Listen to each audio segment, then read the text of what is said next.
No niin, sitten tulee asiaa sellaisesta asiasta kuin kiintymyshaavat ja miten ne näkyy meidän aikuisissa ihmissuhteissa. Ja toi kiintymyshaava-sana on melko puiseva, mutta mä kiteytän sen nyt ytimekkäästi näin. Suurimmalla osalla meistä on joko kiintymyshaavoja tai kiintymystraumoja. Niitä kutsutaan kansankielisemmin sanoilla isähaava ja äitihaava. Ja meillä saattaa olla kumpaakin niistä. Usein meidän maassa meillä on, koska me yhä kannetaan kollektiivisesti traumaa, sotatraumaa, joka on järkyttänyt meidän perusturvan. Eli kun me ollaan jouduttu selviytymään, niin ei ole hirveästi jäänyt tilaa tunteille, tunneyhteydelle. Pikemminkin se on mennyt katki, joten moni meistä ei ole oppinut tunnetaitoja ja sitten moni meistä kantaa, suurin osa meistä kantaa tosi paljon turvattomuutta meidän systeemissä. Sen takia me ollaan niin taipuvaisia esimerkiksi suorittamiseen, itsemme sivuuttamiseen, miellyttämiseen, huonommuuden fiiliksiin, itsemme pienentämiseen. Kaikki nämä on sitä se meidän kollektiivisen trauman seurausta. Ja silloin se kollektiivinen trauma tarkoittaa myös just sitä, että on ihan tyypillistä, että meillä on äiti- ja isähaavoja. Se ei tarkoita ollenkaan välttämättä, että meitä ei olisi rakastettu tai että meitä ei olisi haluttu, vaan se tarkoittaa sitä, että ne paukut, resurssit vanhemmuuteen, niin kuin monessa sukupolvessa, on ollut vähän heikoilla, koska se energia on mennyt niin kuin muihin juttuihin. Tai sanotaan näin, se on voinut monessa kohtaa olla niin kuin oikein hyvissäkin kantimissa, mutta sitten sieltä on saattanut puuttua olennaisia elementtejä, esimerkiksi tunnetaitoja.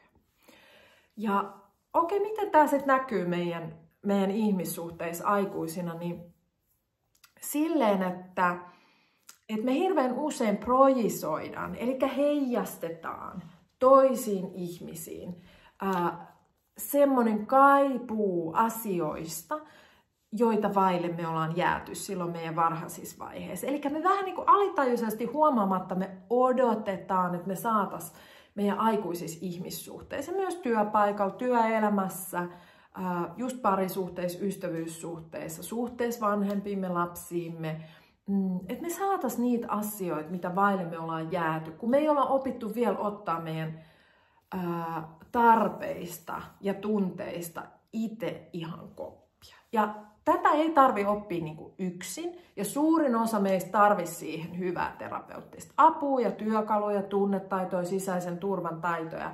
Ja sitten just tämän haavasetin tiedostamista, jotta voi ihan niin kuin tosi tietoisesti alkaa muokkaa sitä, opettelee uutta toimintaa omissa ihmissuhteissaan, jotta ei enää hae niistä elämänsä ihmisistä vanhemmuutta tai niin kuin auttajia, terapeutteja, opettajia, vaan voisi tulla niin kuin aidosti läheisiin, voisi alkaa luoda aidosti läheisiä, turvallisia, rakkaudellisia, aikuisia kiintymyssuhteita. Tämä on ihan mahdollista, eli tämä tarkoittaa käytännössä sitä, että kun me aletaan niin kuin, hoivata niitä meidän haavoja, tiedostaa ja hoivata, ja meidän sisäinen turva vahvistuu, niin meidän kiintymystyyli alkaa turvallistua.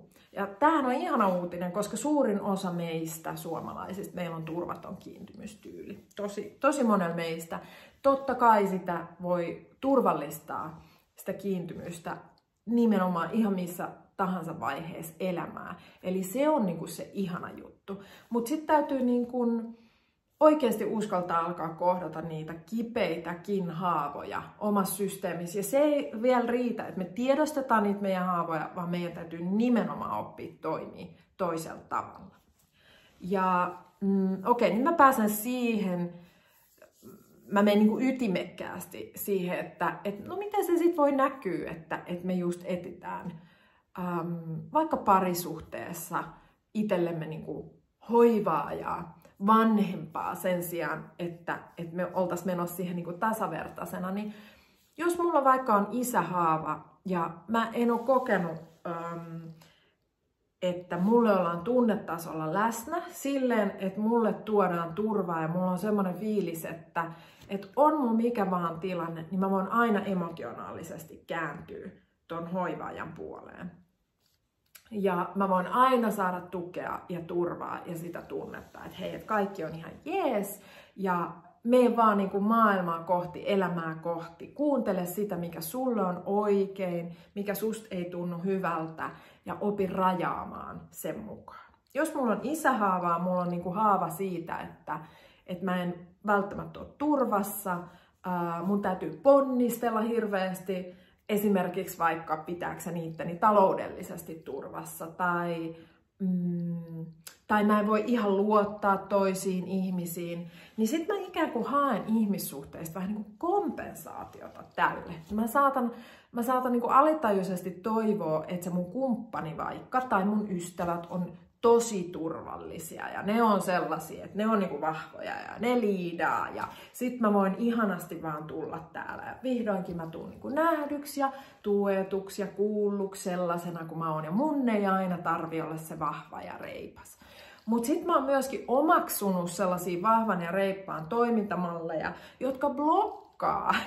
Esimerkiksi mä saatan olla tosi kontrolloiva huomaamattani, koska mä en ihan luota, niin itse asiassa mä en niinku oikein osaa edes päästää luokseni sitä, mitä mä toivoisin. Et mä voin saada niin paljon turvaa ja semmoista tukea ja hoivaa, mutta ennen kuin mä oon oppinut myöskin antaa niitä itselleni, ei yksin tarvi oppia, mutta itse oma-aloitteisesti myös antaa niitä toisille ja sitten muuttaa omaa toimintamallia esimerkiksi silleen, että mä opin niinku tunnistaa, mitä mä tarvin. Et nyt mä tarvisin tukea vaikkapa, niin sitten mä pyydän tukea. Ja sitten mä opin pyytää sitä niinku sellaisista paikoista vieläpä, missä mä sitä voin saada. Niin sitten mä voin ikään kuin saada niinku sellaista eheyttävää kokemusta. Mutta siinä vaiheessa ei enää ole silleen, että mä oon projisoinut sen mun kiintymyshaavani tai sen isähaavani toiseen ihmiseen, vaan mä oon alkanut tiedostaa sitä, mä oon ottanut siitä koppia, niin sit paradoksaalisesti niin mä voin saada sitä, saat sen mistä luovut, mä voin saada sitä, mitä mä kaipaan, mä osaan valita elämääni niin kuin sellaisia ihmisiä, mä osaan niin kuin tarkastella sitä, että tuleeko mun rajat esimerkiksi kuulluksi ja kunnioitetuksi. No sit jos mulla on vaikka äitihaavaa, mulla on niin kuin jäänyt vajaalle semmonen niin kuin rakkaudellinen, niin kuin suojaava hoiva, semmoinen lempeä, ihana, sylittelevä hoiva, jossa mä tunnen, että mä tuun nähdyksi ja kuulluksi sellaisena kuin mä oon ja mua suojataan, mua opastetaan, mun tunteita ja tarpeita kuullaan, kannatellaan, arvostetaan. Niin hirveän herkästi mä sit projisoin tämän hoivatuksi tulemisen tarpeeni toisiin aikuisena sekä ystävyyssuhteisiin että parisuhteisiin. Mä odotan sellaista hoivaa, mitä mä en ole saanut. Mä kaipaan, mä toivon sitä.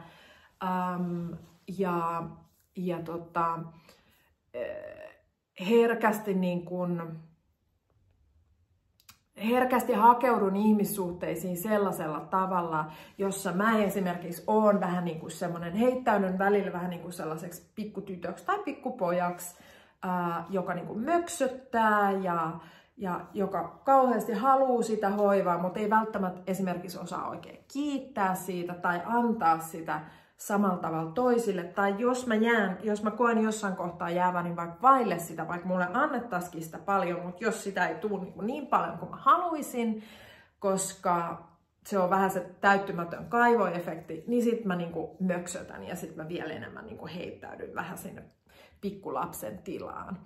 Versus, että mä oon itse oppinut hoivaamaan itteeni rakkaudellisesti ja ennen kaikkea niinku emotionaalisesti. Se on hirveän voimakkaasti sitä se äitihaavan eheytyminen meissä, että me aletaan oppia tunnetaitoa, me pystytään alkaa kannattelemaan meidän vaikeita tunteita. Me aletaan tunnistaa myöskin häpeää ja syyllisyyttä ja ylipäänsä just meidän vaikeita tunteita. Ja me ei enää ihmissuhteissa asetuta sellaiseen uhriasemaan, jossa me odotetaan niin kuin sellaista päänsilittelyä ja hoivaa toisilta. Koska silloin kun me ollaan projisoitu meidän äitihaava muihin, se voi olla ihan kehen tahansa, niin me nähdään toinen joko niin kuin hyvänä äitinä tai huonona äitinä.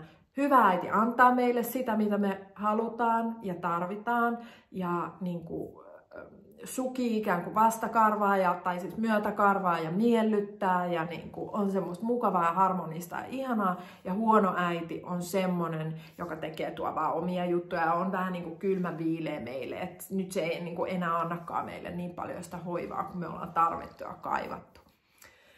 Ja sitten tämä voi niin kuin, ja yleensä meneekin niin kuin myös toisinpäin, että kun meillä on näitä kiintymyshaavoja, isähaavaa, äitihaavaa tai sitä traumaa, niin yksi meidän selviytymiskeinoista, varsinkin jos me ollaan niin kutsuttu parentified child, eli meistä on tullut vanhempiemme hoivaa ja varhaisissa vaiheissa esimerkiksi tunnekannattelija, meidän rajojen yli on tultu, meidän päälle on sysätty tunnekuorma, me ollaan alettu oppia, että on meidän tehtävä fiksata. Varsinkin jos sattuu olemaan hyvin herkkä tai empaatikko ja aistii tosi voimakkaasti kaiken, että mitä siinä ympäristössä tapahtuu ja sitten on joutunut nimenomaan sinne tunnekannattelijaksi, niin hirveän herkästi joutuu myös näiden äiti- ja isähaavojen projektion kohteeksi. Eli itselle ainakin on tosi tuttu tilanne, jossa muhun projisoidaan, koska mä oon semmoinen niin hyvin hoivaava luonnostaan ja tuon niin turvaa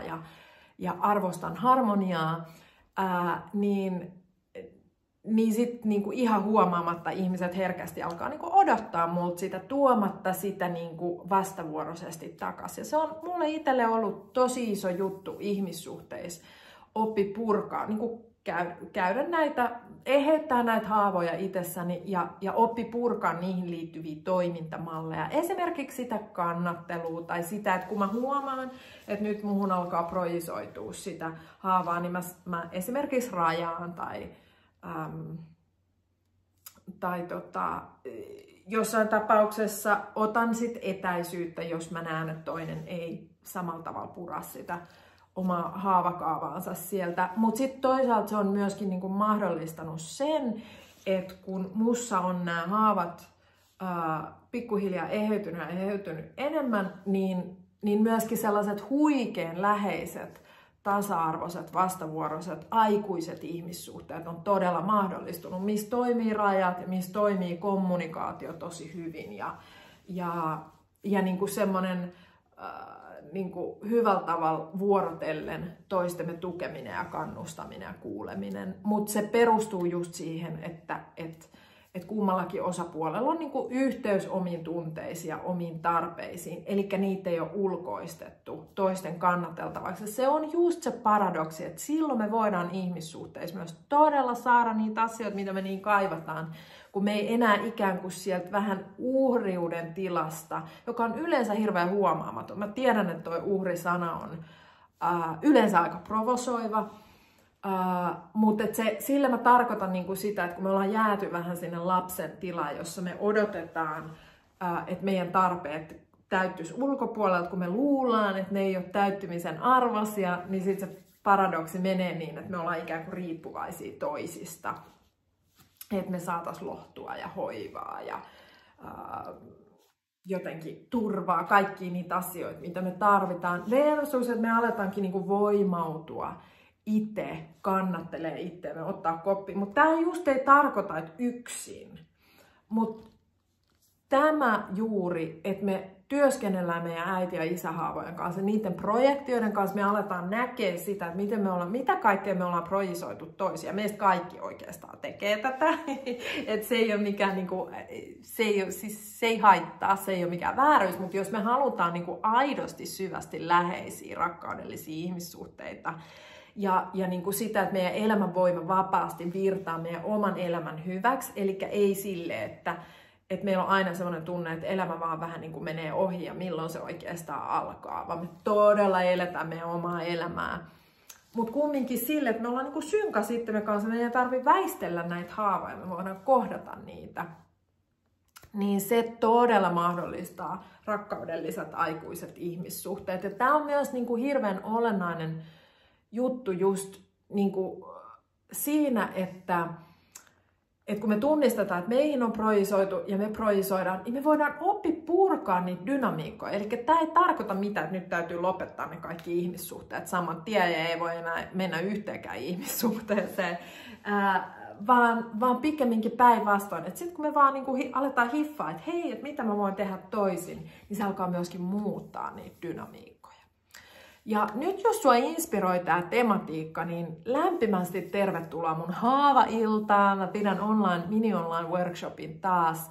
Tää on semmoista matskua, mitä ei ole esimerkiksi mun lähellä verkkokurssilla tai Sydänvoimassa tunnetaitokurssilla, eikä oikeastaan millään muullakaan kurssilla vielä, kun tää on uutta matskua, mitä mä tässä myöskin kehitän. Niin aprillipäivänä on hyvä olla tämän asian parissa.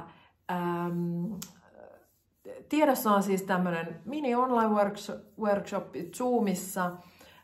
Tarkemmat speksit tulee mun nettisivuille ja sitten myös mun someen. Mutta tää ei ole ilmainen sessio, se maksaa 44 € ja sitten hommelissa saa tallenteen itselleen. Ja ilmoittautua voi mulle annaulrikataipale@gmail.com mailitse.